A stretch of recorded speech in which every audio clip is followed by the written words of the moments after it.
Okay guys, Josh here. Welcome to my Dawnbreaker Mythic Plus guides for 1s to 12s or whatever you want basically. This is the entire route from beginning to end. This is the route I use on my Demon Hunter tank, my Vengeance Demon Hunter tank, Wings QT on Frostborn, so that's WINGZ QT. You probably will take to me a lot of times because I love this dungeon. This is one of my favorite and it's one of the ones I'm more familiar with. This dungeon is very easy for a Vengeance Demon Hunter. For other tanks it's quite easy as well. There's not really many challenging mechanics you have to really deal with in this dungeon, and it's also very easy to get percentage as well. Let's get started with the route. So the route overall, you guys may be sitting here being like, oh crap, what is this? So first of all, the route, as you can see here, we'll get used to a bit later, but the route really mainly focuses, as you can see down here, mainly focuses on getting all your percentage at the church, while getting minimum percentage in the village, as I call it here, and also down in the inn down here as well. So most of your percentage will be done down here, and then you just basically do the normal ones to get to the instance basically as well. It's fairly easy, it's fairly cruisy. I'll put the Mythic Dungeon Tools route in the description. Raid.io already has a thing about this as well, and it's a very cruisy dungeon because the route isn't so super serious basically as well. First off, before we're even going to go into this and break down the route, we're going to go into the mobs, because the mobs are also very important of the mobs that you're going to encounter during the route. So the first one, we've got all the mobs here and all the abilities. So the Nightfall Ritualist, you encounter these at the start at 1 and 2. You just basically need to do is just group all your mobs around it and be aware of the Tormenting Ray, and be aware if you get the Stygian Seed to move out, and when you remove it, make sure you're out of the group and not hit anyone with it. The Shadow Mage, just make sure you kick him or group him in. These guys can be CC'd, so a simple kick or a silence will bring him in down to the AoE chunk. You'll get a few of these at the start of the instance, and you just need to make sure that they're in the raid so you can just kill them and AoE them. These guys are the least HP out of all of them. Cursed Blade, not really too threatening either. They do have a increased attack speed, but they don't do too much damage to begin with. Just bring them in and AoE them down. Now, next one is the Nightfall Command, and you have two of these. One at the start of the instance and one when you fly around. Now, this guy in particular is you need to make sure Abyssal Howl is interrupted, and the healers keep an eye out for Tainted Slash as well as the tanks. Make sure you have a mitigation tool up there for Tainted Slash, because Tainted Slash has a lot of damage and can chunk you very quickly. Next up, when you're flying around the security web mages, all you have to do is just interrupt the web bolt. It randomly targets a person as well, so be aware of that. So make sure the web bolt is interrupted and kicked. The other one is the Bursting Cocoon. Just make sure that your circle doesn't hit anyone in it, otherwise it will slow them. It's very easy for DPS to avoid it. Tanks and DPS, just make sure you're not in that circle. Fairly easy. Next up, we got the Manifested Shadow. You'll encounter a lot of these around the church. So what the Manifested Shadow does, it casts about 4 or 5 Black Hails and casts a bit of Rot on around the player. As soon as it hits 100 mana, it will cast Dark Flows. If you're pulling mobs with 2 of these, you'll need a lot of healing during it, because basically Dark Flows does a lot of damage.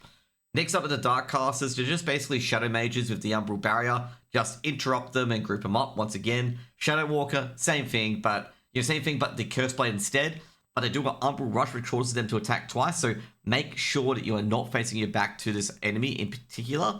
The main reason why is that a lot of these pulls that you're going to be doing, you're going to have Shadow Walkers as well as big other mobs as well that hit hard, and you don't want to add something on top of it as well. So make sure you're always facing the Shadow Walker mobs as well. Next up is the Nightfall Tactician, and tanks, you need to make sure you phase your black edges away. Black edges are a 3-second cast. Most of these pulls you do with Tacticians will have 2 Tacticians as a part of it. There'll be 2 pulls of 1 and 2 pulls of 2. All you do in particular, so there's 2 sets at the village. Make sure you face the village ones to the village, so to the hut. And the other one on the church side, make sure you face them just away from the group where they're going to come from, which is the entrance to the church. And last but not least is the Dark Architect, which is the final trash mob of the instance, where he'll just summon allies, channel people with an AoE Tormenting Beam, like a Mind Seer sort of ability, and can summon reinforcements. With the reinforcements, he usually summons 2 melee mobs and 1 caster mob. Just interrupt the caster mob and just grip them all in. Be very careful, because at 1% he will teleport to summon Rasharan. Just be very careful to clean up the remaining adds, and then you can go onto Rasharan pretty much right away. Next up, we're going to go for the mini-bosses. So the mini-bosses are between the first and second boss. You need to kill all the mini-bosses, otherwise your second boss is going to absolutely destroy you. The mini-bosses have abilities from the second boss. So the first one casts Shadowy Decay. That's the village mini-boss. You just need to make sure you just pump cooldowns through this during this, because the pool's pretty difficult to begin with. It's got 2 Tacticians and the mini-boss. So you just need to make sure you keep everyone alive and then eventually kill everything over time. Once the Tacticians are dead, this mini-boss is pretty cheesy. The Death Screamer is at the inn, and the inn can be really delicate to aim for because the Dark Orb's going to fit through a smaller hole. and melee got to be on the lookout to make sure they don't get a melee, not melee, but an orb debuff and they die basically from it in particular. You can double pull her with the tactician. It can make it a bit hairy, but you can split the pulls if you need to as well, because you have a lot of time if you're doing these pulls correctly as well to make it to the end game. Either way, this one should be very easy. You direct the orbs outside of the city from the inn, and that's what you do. You just basically move left and right, direct the orbs outside the city, and it should be relatively easy. Basically, if the orb passes through a player, you get hit with a dot. If it hits a wall or anything like that, or in wall, it basically does AoE damage based on how close you are. And given it's a Mythic Plus, given 10s to 12s, it'll instantly kill you. It'll do enough damage. The last one is the Unbreakable. The Unbreakable is in the church itself. All you have to do is just make sure you have a mitigation or a defensive up, because it does a lot of damage. And for melee, make sure you're not in the circle, because if you're in the circle, you get feared for 2 seconds, and you take a bit of damage as well. Also, as well, tanks, you get knocked back as well, so if you don't have a glide or a leap or a charge to get back in, make sure you're facing a wall, basically, as well, or make sure you're facing a place where you can just hop back in as well. This is mainly for anyone that isn't, I'll say anyone who, basically prop pally, because everyone else has a charge or can teleport back in. Next up is the bosses. So we've got Speaker Shadow Crown. So Speaker Shadow Crown is generally the hardest boss of the instance because it's a healer check and also a tank check. And Obsidian Beam is the main killer of tanks. So Speaker Shadow Crown casts Shadow Bolt. By the way, as well, if you have free melee for this boss, you need to be very, very careful on where Collapsing Knights are placed. And we'll explain that mechanic just a bit later. You cast Burning Shadows, a person will get a debuff. You dispel that debuff, and everyone else gets a healing absorbs put on them. Make sure you heal them through it. Collapsing Knight, it targets the furthest 2 players and spawns a portal. Basically, when you are targeted and channeled with it, you can start moving immediately, so you don't get a tick of the Void Zone. The Void Zone slowly grows bigger and bigger. If you have free melee in your group, make sure your healer's max range, and then immediately move the boss the moment Collapsing Knight is casted, because one will be cast on melee, and make sure you don't get damaged by it as well. This is very, very important for the next mechanic, is casting Obsidian Beams. So basically, this is the Twilight Cutters from Hellion, where it'll just basically north, south, east, west, or northwest, south, and northeast, and it'll just rotate clockwise, and you need to make sure you don't get hit by the beam. Also, it does a tank buster mechanic where it does a lot of damage to the tank. So tanks, you need to make sure you have a defensive up, a defensive cooldown up as well from the healer, and a big defensive cooldown up as well at the same time. Or get ready to hit your potion. Because this Obsidian Beam will do about 70% of your health as a Demon Hunter tank, and it one-shots tanks, okay? So you need to make sure you have your shield wall or any cooldown that can increase your health or increase your effective HP as well. This is the main killer of the runs, in particular, is tanks dying to Obsidian Beam. So make sure you're topped up, make sure you have a cooldown on you, like Iron Bark, anything like that, or shield wall, whatever. Make sure you can survive through it. Now, anytime Speaker Shadow Crown hits 50% or 0%, she'll immediately cast Darkness Comes and ignore all the rotation. You get a buff to fly, and you can fly out to grab the orbs on the side to get Radiant Light, so you can stay mounted, basically. You need to grab at least 1 or 2 orbs. Now, the main thing about this overall is that before you come into this dungeon, especially this one as well, make sure you change your flight to steady flight. Because dragon flying is very detrimental here and can accidentally get you killed. You can accidentally fly to a ship and get eaten by a ship or anything like that. So make sure you shift to steady flying. You can do this before this boss fight occurs, or you can do this while you're flying up to the first set of trash mobs after the 1 and 2 pulls. So that's very important. Also at 0%, you can fly to the next trash pool on your route, as you will not die to the darkness at all. So make sure you do that to save a bit of time. So at 0%, instead of grabbing the orbs, you just fly down to the church where your next route's going to begin. Next up is the second boss, Nabikrak. Okay, I don't know how to pronounce that, but either way, it's just the mini bosses that you counted before, but all the mechanics put together. So he's got the Shadowy Decay, so make sure healers, AoE heal cooldowns there as well. Make sure you use defenses as well, DPS as well, to keep your healer happy. Dark Orb, directed down the road, and make sure you're not in the dark swirly area as well. And with Terrifying Slam for the tank, just make sure you get your mitigation cooldown up, defensive if needed, and stuff like that as well. Also as well, for the tanks in particular, make sure you're tanking the boss just ahead of the wooden gates, the wooden fences down the road. Because if you go back further than that, or get knocked back further than that, you can aggro trash, and that will definitely wipe you on the boss. Now the other thing is a mythic mechanic called Animate Shadows, where it will select a person and cast minions around them.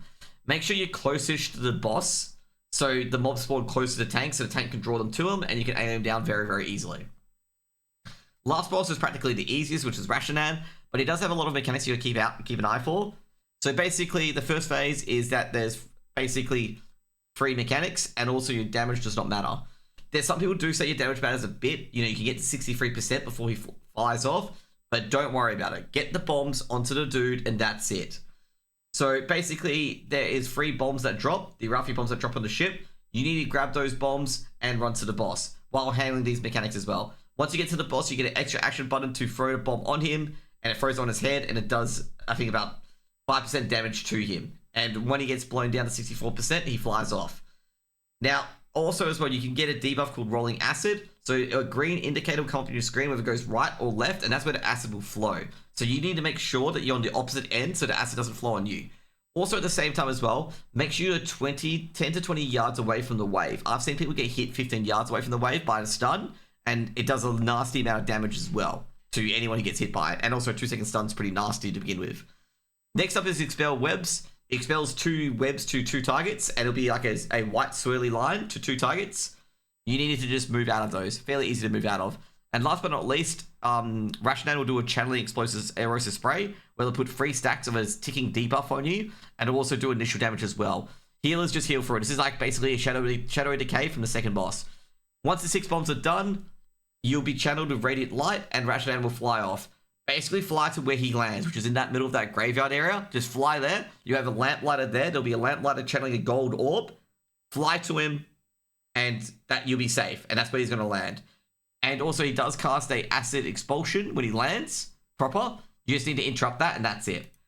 Next up is phase 2. Everything's basically the same. The newest mechanic is Spinneret Strands. You get a dark, wispy, grey void zone. Like 2 players have that, giant circle around them. Just move to the left or right.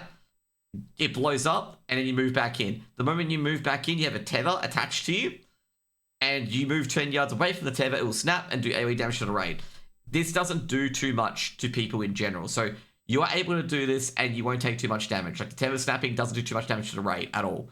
So healers just heal through it. That's pretty much it. It's an intense boss fight for the healers, but it's fairly easy as soon as you get down to 60%. Now, once the webs blow up, they leave a web on the ground. You use the Rolling Acid to get rid of it. It replaces it with a littler, smaller circle of Rolling Acid instead of a giant circle of web. Now let's get into the route, okay? So the route here. So first off, you start off here, down here on the ground. Basically, there'll be 2 waves coming out. There'll be one pool here like this, and another pool like this. You want to grab together an AoE. None of these mobs are particularly threatening. Make sure as a Demon Hunter tank in particular, because I am a Demon Hunter tank main, do not use Metamorphosis on this trash pack. Just use Fiery Brand and Feldev as your cooldowns. You do not want to use Metamorphosis, because if you do, you won't have it for the next pack. Next up, you go up here where you have a Commander and a Ritualist as well. This is where you use Meta and Lust and blow these guys down. So this is where you use Lust, kill the trash bomb here, and also just AoE him down. The quicker you kill these, the easier it is. With these ones here, it doesn't matter which order you do them in. Just make sure that the Web Bolt is interrupted on this side. And on this side, make sure the Abyssal Howl is interrupted. Same with here as well. Make sure the Abyssal Howl is interrupted as well. Next up, you get the Shadow Crown boss. Do the Shadow Crown boss, do the mechanics. And then at 0%, you want to fly all the way to here. So first of all, you get these mobs to pop up. Leap over here. Get this mob here as well. This mob will contain 2 Tacticians. And you need to make sure you have cooldowns up to make sure you live. Also with the Tacticians, make sure you face the Tacticians this way. Okay? And also make sure you get your DPS to interrupt and kick these mobs, because there's 2 casters here. So you can bang them up in AoE. Keep your dark black edges facing this way, okay? Or facing to this way as well. It should be fairly easy to do. Next up, you get in here. You pull this 5-pack with 1, I believe, Manifested Shadow. Should be a relatively easy one to do. There isn't really any threatening mobs here at all.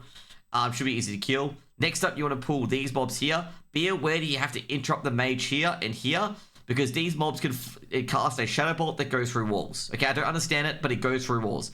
Need to silence or interrupt them. They'll come in, AOM in the central area, and you're done. Next up is another mini-boss. You just need to make sure that you mitigate the Terrifying Slam with defensives. This is the Terrifying Slam boss, and keep going. Now, just an FYI, at this pool and this pool, do not use Metamorphosis. You'll need it for the next pack. Use only Fiery Brand as Feldev. Same thing here. 2 Manifested Shadows and 2 melee mobs. This one should be easy to take care of. Make sure you take the mobs here on the stairs, like stairs closest to building. Main reason why is there's a pat here that can pat dangerously close here, and you don't want to pull any extra enemies. Now, if you don't have steady flying on now, Make sure you put on steady flying because it's important for this pull. Because if you don't do this pull correctly, you pull in this mob or this mob, which is not good, and you'll probably wipe. Then again, I haven't wiped too many times from pulling these mobs, but whatever. So you have 2 tacticians and the boss. The boss does shadowy decay. Tacticians, you face towards the village or face down here. So face into this area in particular, these black edges. And use meta immediately, and then use Fell Dev, and then use Fiery Brand over and over again until the boss is dead. Okay, until that mini boss is dead. Then you fly down here. You can pull these together if you want. If you want to feel a bit more careful, just pull these one at a time, okay? There's a tactician in this mob as well. Make sure your tactician is facing up here away from the dark orb. You don't want to kill anyone who's trying to put the dark orb through this road down here. So what you want to do is that if you get the dark orb, you want to sail it all the way down here so it doesn't hit anything and it doesn't hit anyone in particular. Once these guys are dead, you fly around here into this in-between bucket here. You take on the boss. Make sure you're tanking it around about here. You actually don't need too much room for this boss. You just need basically enough room to dodge the Dark Orb, and that's it. Now, make sure as well that you don't get too close to this militant here, but that shouldn't really be an issue. Once that boss is dead, you fly back up here, Dark Ritualist, kill the ads, Rashidan, done. And that'll be 100% and your Dawnbreaker 10, 11, or 12 in the bag, okay? There's really no extra tips I can really give you here as well. The route is very straightforward, and it's a very, very easy dungeon for a lot of people in particular. And yeah, you know, if there's any other hints or any other pulls or paths you want me to explore, feel free to put in the comments below. But this is my path that gets you a 10, 11, or 12, 2 chests at least, if you do everything properly and have a good damage and good healers. Anyways, guys, thank you guys for listening in, and I hope you have a lovely day.